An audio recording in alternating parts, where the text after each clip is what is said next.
नमस्ते दोस्तों। आज हम बात करेंगे ब्रेन फॉग के बारे में। मुझे जब ओसीडी था, बहुत ज़्यादा ओसीडी था, तो मुझको भी ब्रेन फॉग था। फॉग का मतलब धुंध, जो कोहरा सा आ जाता है ना, वैसे ही आपको भी फील होगा कि आप ठीक से सोच नहीं पा रहे हो। एक कोहरा सा है आपके माइंड के ऊपर, आप ठीक से कंसंट्रेट नहीं कर पाते। मैं भी ठीक से ध्यान नहीं दे पाता था।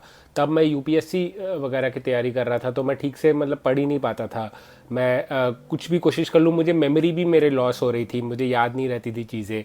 उसके बाद फिर मैं किसी से अगर बात वगैरह करता था, तो बात करते करते भी मैं कभी थोड़ा लॉस्ट फील करता था। मैं जो चीज़ करना चाहता हूँ प्रेजेंट मोमेंट में कंसंट्रेट नहीं कर पाता था।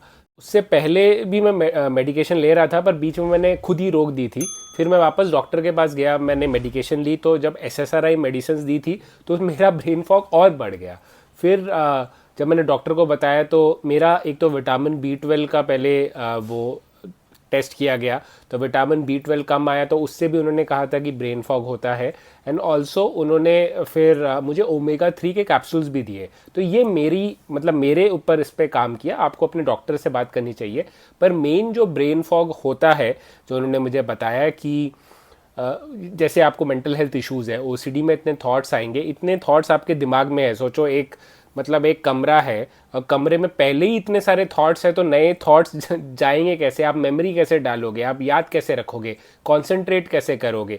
इतने ही सारे मतलब कि सोचो, इतने सारे जो थॉट्स है वो फ्लो हो रहे हैं, तो आप किसी चीज़ पे, किसी नई चीज़ पे प्रेजेंट मोमेंट में कैसे कंसंट्रेट कर पाओगे? तो एक बार ही अगर आपको मेंटल हेल्थ इश्यूज़ है, डिप्रेशन है, एंग्जाइटी है, ओसीडी है, तो अगर ये सारी चीज़ें ठीक हो जाती है, तो आपका ब्रेन फॉग भी ठीक हो जाएगा उसके साथ। एंड सेकेंडली, स्ट्रेस की वजह से, अगर आप स्ट्रेसफुल सिचुएशन में हो, एग्ज़ाम वगैरह है, तो उसकी वजह से भी ब्रेन फॉग होता है। हार्मोनल जो इम्बैलेंस होता है, जैसे प्रेग्नेंट वुमेन में देखा गया है, या पीरियड्स वगैरह में, मेनोपॉज में लड़कियों को ब्रेन फॉग होता है। अब ब्रेन फॉग इतनी बड़ी कोई ऐसे बीमारी नहीं है कि बिल्कुल टेंशन में हो जाओगे, पर उससे क्या है कि वो डिसफंक्शनैलिटी हो जाती है। आप स्टूडेंट हो, आप ऑफिस जाते हो, आप पढ़ना चाहते हो, आप काम करना चाहते हो, आप ध्यान ही नहीं लगा पा रहे हो। तो सबसे पहले कि इस चीज़ का, कि मुझे ब्रेन फॉग है, मुझे ब्रेन फॉग है, इसका एंग्जाइटी मत लो, इसकी स्ट्रेस मत लो। ठीक है, ब्रेन फॉग है, ब्रेन फॉग ठीक हो जाएगा। ब्रेन फॉग किसी कारणवश हो रहा है, उस कारण को समझो। जैसे अगर आप मेरे चैनल को देख रहे हो, तो मोस्टली ऐसा होगा कि आपको ओसीडी है, इसकी वजह से ब्रेन फॉग है। तो ब्रेन फॉग के लिए जैसे मैंने बोला कि आप अपने टेस्ट वगैरह करवा सकते हैं, और अगर डॉक्टर बोलता है तो बी 12, विटामिन बी 12 और ओमेगा 3 कैप्सूल्स भी आप ले सकते हो, वो डॉक्टर के बोलने पे। मैं डॉक्टर नहीं हूँ, मैं अपनी जो कहानी है, जो मेरे साथ जो हुआ था, वो मैंने आपको बताया। तो अगर आप रिलेट करते हो, तो ऐसा आप कर सकते हो डॉक्टर से बात करके। उसके बाद ये जो ब्रेन फॉग है, बेसिकली क्या है कि ये कोई मतलब कोई कुछ खतरनाक नहीं है, कुछ वो नहीं है। वो धीरे धीरे स्ट्रेस वगैरह एक बारी कम हो जाता है, ये सारी चीज़ें, इश्यूज कम हो जाएंगी, तो ये ब्रेन फॉग भी आपका ठीक हो जाएगा। तो इसको मतलब इतना कि आपको डॉक्टर के पास जा रहे हो इसके लिए और वो कर रहे हो, तो वो करने की ज़रूरत नहीं है आपको।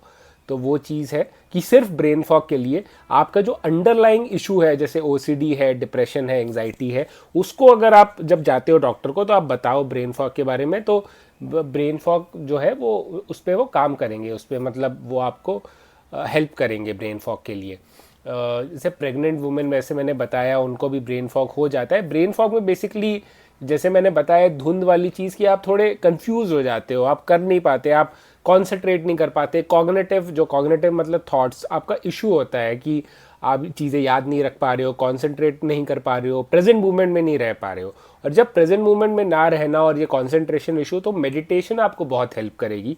किसी भी टाइप की मेडिटेशन करो आप, स्टैंडिंग, सिटिंग, ब्रीदिंग, म्यूजिक।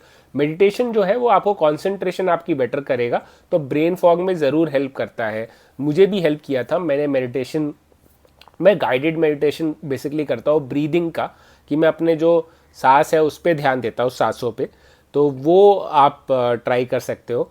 बाकी ब्रेन फॉग के ऊपर जो ये मैंने अपना जो ओपिनियन है, और मैंने जो अपना देखा है, कि जब मैंने विटामिन बी 12 लिया और ओमेगा लिया और मेडिटेशन वगैरह किया, अपनी ओसीडी ठीक करी, तो मेरा जो ब्रेन फॉग भी खुद ठीक हो गया, खुद चले गया। उसके लिए मैंने कुछ अलग से, कि अलग से डॉक्टर के पास जाके कि मुझे ब्रेन फॉग है ठीक करो, वो मैंने नहीं किया। ठीक है, तो आई होप आपको इससे हेल्प मिलेगी मेरे वीडियो से। शॉर्ट रखा है, स्वीट रखा है, टू द पॉइंट रखा है, और ऐसे ही मैं अपने वीडियोस भी रखता हूँ। तो मेरे साथ जुड़े रहने के लिए थैंक यू। एंड लाइफ में कोई भी इशू हो, परेशानी हो तो घबराओ मत, डटे रहो, की फाइटिंग।